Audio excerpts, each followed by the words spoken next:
La première question qu'on se pose, c'est comment faire de ce bâtiment un musée et comment faire dialoguer les objets avec le bâtiment tout en respectant le programme muséographique qu'on a reçu du musée. Le bâtiment, à la base, à première vue, est une contrainte. On trouve ensuite des moyens de l'exploiter pour lui restituer sa grande valeur tout en y intégrant des objets. Ce bâtiment, c'est vrai qu'il est grandiose, il est imposant.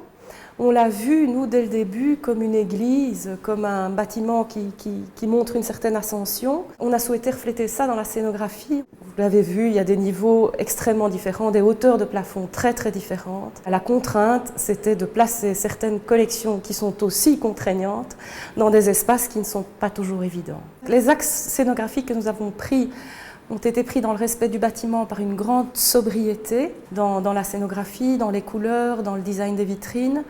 Mais tout ça, c'est aussi pour mettre en valeur, bien sûr, l'objet. On souhaite que le visiteur fasse une rencontre directe avec l'objet. D'où aussi le fait qu'on a limité les vitrines, on les a placées là où elles sont nécessaires.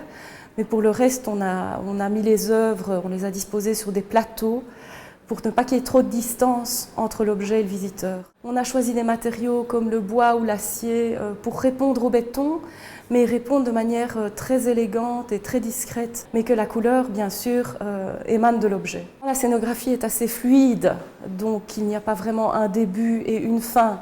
Le visiteur peut se diriger vers ce qui l'attire. Le musée de Louvain-la-Neuve n'est pas qu'un musée d'art, c'est un musée de l'université. Donc l'intégration des collections scientifiques était importante dans ce musée. C'est là que la très bonne idée de Maarten, dès le début du projet, de poser une question au visiteur, de se questionner, de se mettre à la place quelque part du chercheur, ces questions sont devenues en fait le fil rouge du musée sur chaque niveau et sont devenus un lien entre les collections scientifiques et les collections d'art. Le chercheur se pose des questions et on met le visiteur dans la peau du chercheur.